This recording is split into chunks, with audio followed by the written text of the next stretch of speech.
Welcome back, I'm George, and in this video, I'm going to show you the first things you need to do on your new Samsung Galaxy S25. Now, I believe this phone gives you about 70% functionality out of the box, but if you want to get that other 30%, you need to dig a little deeper. The first thing that I like to do always when I get a new Samsung phone is to improve the speed of the fingerprint sensor, because by default it is pretty fast, but you can make it even faster. So if you come to the settings and scroll all the way down to security and privacy, you can access the screen lock and biometric settings. So of course you have to enter your passcode for security reasons, but once that's done, you can access both your basic security like PIN, password, and pattern, and your biometric security, which can either be face recognition, which I don't recommend, and your fingerprints. Now, you've probably already set up your fingerprint, but I'm going to ask you to remove it because we have to set it up again in a special way. That's what's going to make the fingerprint recognition a little bit faster. So what you have to do is you want to add a fingerprint, tap on continue, and then register both of your thumbs or two fingers that you would use to unlock your phone. So in this case, my left and right thumbs. I'm going to do one for each until the process is complete. And once that's done, we are going to do it again. So we are going to grab the same two fingers and do one for each, like we've done with the first fingerprint recognition process. Now, I'm not really sure why this is, but if you do this, if you do two fingerprints with two fingers each, the process is going to be much faster. You barely have to lift your finger on the display and it's going to unlock. It is insanely fast. And this is only possible, as I said, for some reason, if you do it like this. But anyways, that said, the next thing you have to do on your S25 is to enable all of the new AI features that it comes with. So let's come here to the top of the settings page, then tap on your name, and then scroll down until you see Galaxy AI. Here you'll find every single AI feature that's available for the S25. And some of these features come turned on by default, but some of them are turned off. So I recommend you go one by one, making sure that the feature is turned on and it's properly configured so you don't miss out on many of these great features, because some of these are incredible and probably one of the main reasons you bought the phone in the first place. Now, the next thing that I always like to do on my Samsung phone is to improve the battery life. So I always come down here to display, then I tap on motion smoothness, and then I tap on standard, which is going to reduce the refresh rate of the display in half, basically giving you much better battery life, although you also get a little bit less smooth motion. So what I recommend is you try both adaptive and standard and see if there's a big difference or you notice the difference in the first place. And if you don't, then you switch it to standard because, as I said, it is going to give you much better battery life. Now, after that, I suggest you come down here to device care and you turn on performance mode in standard. Now, I think this is the default option for most phones, but sometimes it is going to be set up on light, which is basically going to give you less performance in favor, everything said, of getting a little bit better battery life. But this phone has really good battery life, so I suggest you leave it on standard. After this, you should come all the way down to About Phone right here. Then you should tap on software information, and then you should tap 9 or 10 times on build number. In my case, the feature is already enabled, but in your case, you'll see that eventually it says that developer mode is turned on, and then you can access right here a new tab called developer options. You need to come here because there is a secret way to make the phone feel a lot faster.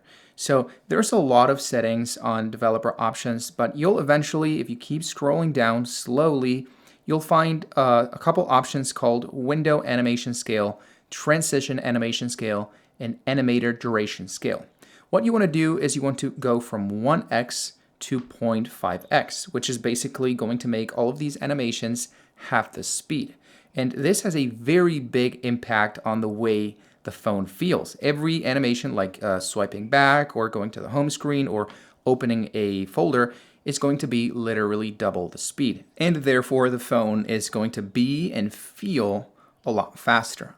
Now that said, there's a bunch more settings you need to change to get more functionality out of the S25. But before that, I want to recommend my 2 favorite cases for the phone. And this is not sponsored. I'm not being paid by any of the brands that I'm going to show you here. So I've basically gone scouting all through the internet for the best cases, at least in my opinion, for the S25. And I've stumbled upon 2 great options. This one is made by Spigen, and its main appeal is that it has a MagSafe compatible ring, so you can magnetically attach the phone to a MagSafe connector and basically get access to a whole new way to charge the phone. And second, I chose the official Samsung silicone case because it feels very premium. It has metal on the camera ring, it has a very good construction, it feels very nice in the hand, and it's not nearly as expensive as I thought it was going to be, and as some of the other official cases, like the cases for the iPhones, for example. So this is a really good first-party case. Of course, I have left links for both cases down below in the description, just in case you want to take a look. And that said, let's go back to the tips and tricks. And let's actually move on to one of my favorite things to do with a new Samsung phone, which is to customize the lock screen. So let's tap and hold on the home screen. Then let's tap on wallpaper and style, and then tap on the lock screen display right here on the left. As you can see, we have the option to change the size and the position of the clock like we could last year. But now, as you can see with One UI 7, we can also change the girth of the font for the time. We can even change the color, as you can see, from the default ones, or we can basically choose from a very big color palette. As you can see, you can also add some widgets. In my case, I chose a weather widget and a battery widget, but there's plenty more to choose from. You can add calendar, camera, clock, anything you want. And of course, down here, very underrated, we can change the quick toggles from the default flashlight and camera to anything we want. So we have a bunch more quick toggles, as you can see, and then every other app that you have installed on your phone. So you can use the quick toggles to launch the phone, you can use them to launch Spotify, or even Temple Run if that's what you want. And well, once that's done, you can of course also customize your home screen, which is a very customizable part of this phone, especially with One UI 7. You can of course change the position of your icons anywhere you want on the display, you can add widgets, but this year you can also change the size of those widgets, so you can make them wider or taller or smaller, as you can see. You can also change the shape of those widgets. So in this case, as you can see, if we tap and hold and then tap on settings, we can choose between the default, squared off shape for the widget or any of the other shapes that now are available for your widgets. Now that said, one of my favorite features here is that if you tap and hold on any widget, you can create a stack, meaning you can stack multiple widgets together. In this case, let's try with Samsung Health using a random widget right here. And as you can see, now I have 2 widgets stacked together. So they occupy the same space, but I get double the functionality. And this year with One UI 7, one of the coolest features I have to say is that you can actually tap and hold on any folder and enlarge that folder, which lets you basically enter the apps inside of the folder without having to open the folder, making things a lot faster. This has to be one of the best ideas that I've seen in recent years for phone customization. Now, once this is done, you will probably want to choose a custom wallpaper.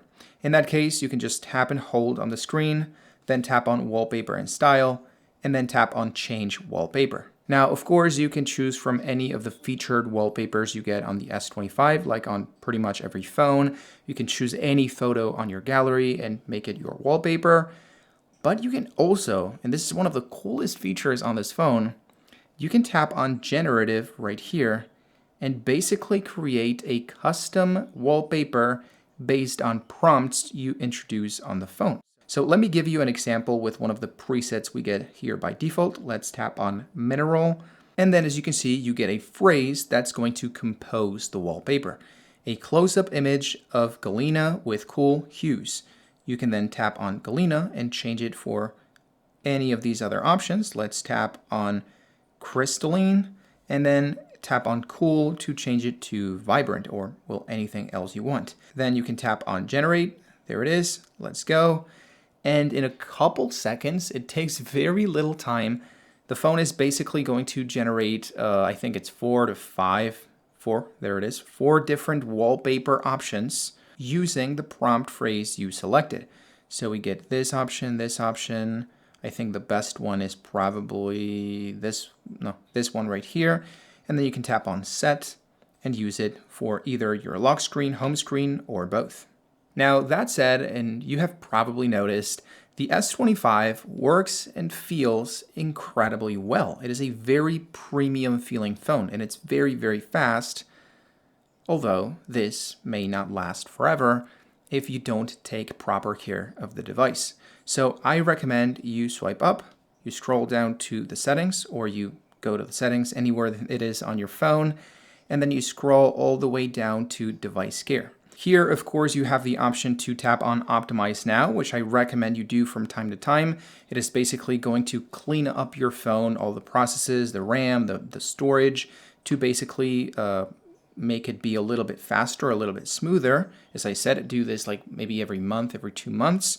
And then there's this option right here called Auto Optimization, which is basically going to restart the phone strategically every once in a while to, as I said, optimize the phone so it gives you the best performance for a long, long time. If you want to turn it on, you have to come down here to Auto Restart and choose between restarting the phone when needed, which is basically going to restart it at any time when the phone chooses or feels like it's convenient, which is not good for you because you may be doing something and all of a sudden the phone restarts. And you have the option to restart on schedule, which is basically going to let you choose the day of the week and the time at which the phone is going to restart. Now, once that's done, let's come back here to the main settings page and then scroll down to battery, because we have to improve both the battery life and the battery health of the S25. Now, as you can see, the first option is power saving, which is basically going to limit the phone usability to get a little bit better battery life. But the good news is that you can customize which of these options you want to turn on and which you want to turn off, so it's not as annoying. Then, as you can see, you get a battery protection tab, so you can stretch the battery health of your phone as much as possible. There is basic, adaptive, and maximum, which is going to go as far as to limit the percentage of battery life you can get on your phone. This is pretty extreme, so to say, but it is going to be the most effective at elongating or stretching the battery health of your device. Now, personally, I believe basic is enough and will be enough for most people. It is what I actually turn on my Samsung phones. But if you are really concerned and you want to stretch your phone as much as possible for as many years, then you can always tap on maximum and leave it maybe at 90% or even 85%. This will probably give you another 1 or 2 years of healthy battery on your S25. Now, one of the coolest AI features on the S25 is that if you tap right here at the top right of the settings to search for a specific page, now you don't have to type the specific word by word, letter by letter name to access that setting. You can actually type what you're feeling or what you want, and the phone will figure it out. So in this case, let's type, for example, my eyes hurt. There it is. And it will give me access to the display settings specifically made to fix eyes hurting, like Eye Comfort Shield or Enhanced Comfort. So it is basically going to process what I'm trying to say and then intelligently choose the right settings, which most of the time are the right settings. Now, that said, let's come back here to the main settings page and scroll down to the display subsection, because there's a lot you can do here to make your experience a little bit better. First off, of course, you can change from light mode to dark mode, which is going to turn every white surface to dark or black, so you can save more battery life, and you can probably also have a more comfortable experience, especially at night. Then, of course, you can choose between manual brightness control and automatic brightness control. You can tap here on extra brightness for those times when you're using the phone at broad daylight. You can also change the screen mode from vivid, which is the traditional Samsung style, and natural, which is, let's call it the iPhone style of displaying colors on a phone.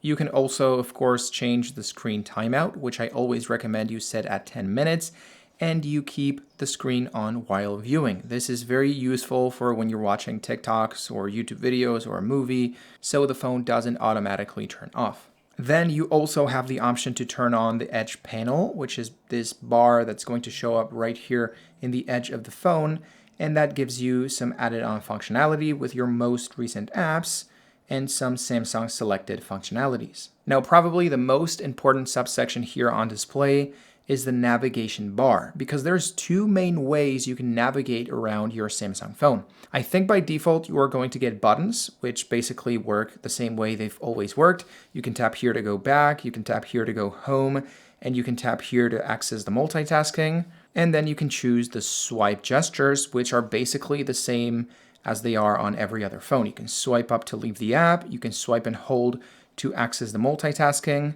and then on any app, anywhere you are, you can swipe from the left to go back. Now, for those of you who had older Samsung phones, if you tap on more options, you can actually revert the position of the buttons right here to the way it was all the way back in the day. So if you have muscle memory for this layout, you can actually enable it and have a much better experience.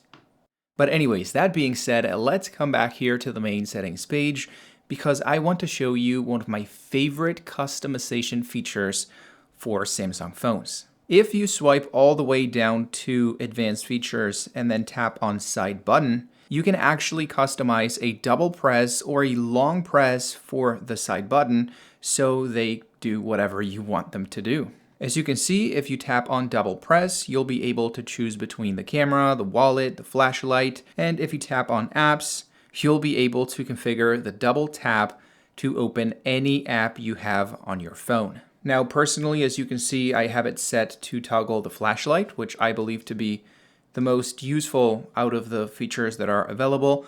But as I said, you can choose whatever you want. And well, same goes for long press. You can choose to open the digital assistant, which in this case, I think it's Gemini by default. You can also choose to open Bixby, which would be the slightly less capable alternative to Gemini. And you can also choose to open the power off menu. So if you tap and hold, you'll get this menu, which I believe traditionally or by default, you would enable by tapping on the power button and the volume down button at the same time. So let's do it. There it is. So this is the default way. And then this is another way, which now that I think about it, doesn't really make a lot of sense. You should probably choose between Gemini or Bixby, ideally Gemini. Now, a weirdly hidden functionality here on advanced features is that if you swipe down to video brightness, you can choose between normal brightness for video and brighter brightness for video, and you can even choose which players support that brighter video. I'm not really sure why it's so hidden, because it's something I believe most people would like to turn on, brighter, better looking video, but yeah, it's pretty hidden here on advanced features, and I also highly recommend you turn it on. And well, also here on advanced features, if you tap on motions and gestures, you'll have a bunch of motions and gestures that you can choose to turn on or off. What you're seeing here is actually my personal selection of features to turn on or off. As you can see, I have lift to wake turned off because it is kind of unreliable. Sometimes it works, sometimes it doesn't. So I actually, there it is. So I like to turn it off because it's not really useful and it's, as I said, very unreliable. But I've actually chosen to turn on double tap to turn on screen and double tap to turn off screen. So like the name suggests, when those features are enabled, you can double tap to turn off the screen and then double tap to turn it on. Pretty useful. But anyways, that said, once again, back here on the main settings page, if we swipe down to modes and routines, we will be able to create if-then commands, which will basically let the phone perform automatic actions when something else happens. It is pretty complicated to explain, so let me give you an example. If you tap right here at the bottom where it says routines, and then you tap on the plus icon, you can add an if-then command, meaning if something happens, then something else happens.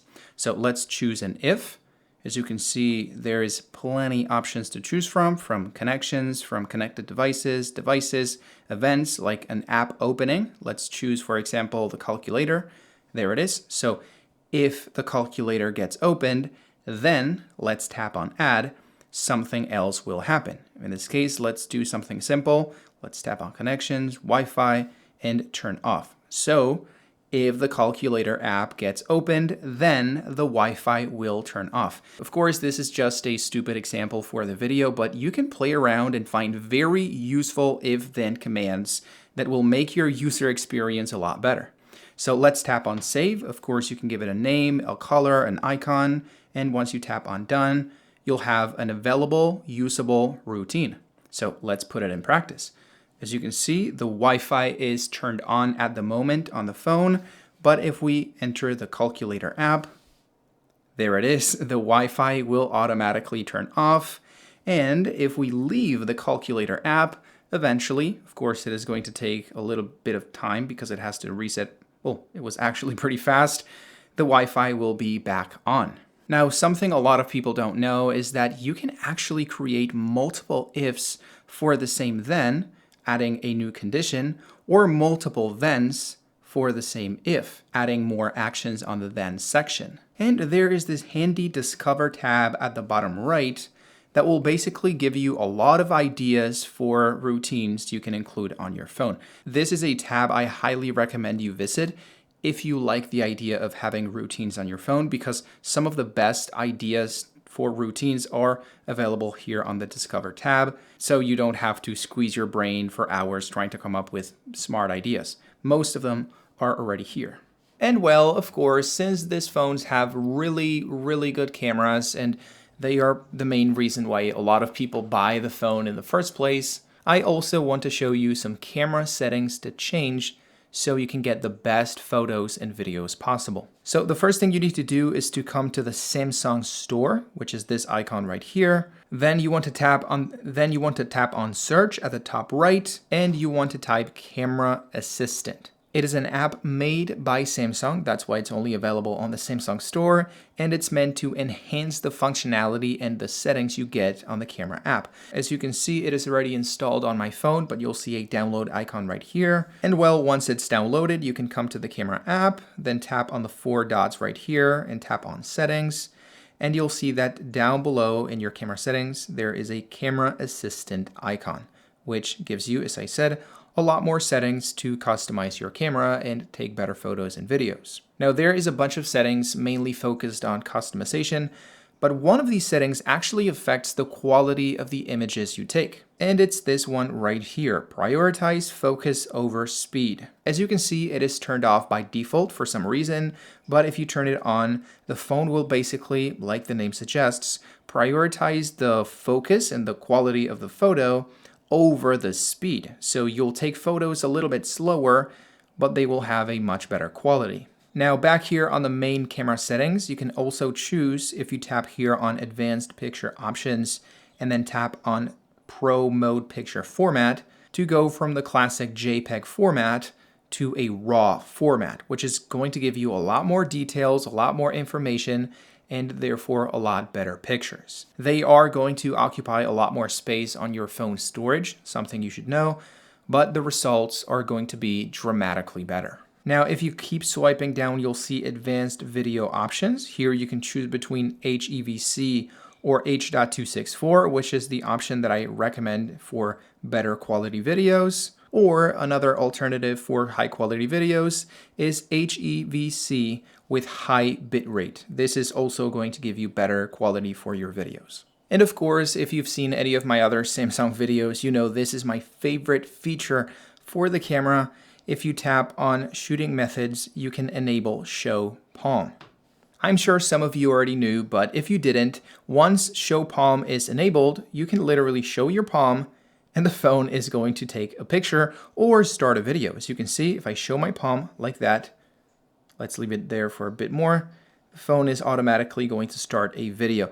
It is very reliable. It may not seem like it because I'm very close to the phone, but If you're like at a normal distance, it works incredibly reliably. It never failed on me. And when you're trying to take a selfie or a group photo and you're kind of far from the phone and it's hard to reach the shutter, you can just show your palm and basically take a picture like that. It is very useful, and for some reason, it is also turned off by default. But anyways, that said, I think that's a great deal of customization for your S25. I hope you enjoyed the video. If you did, please like it or comment anything you want. And I hope to see you again in a new video.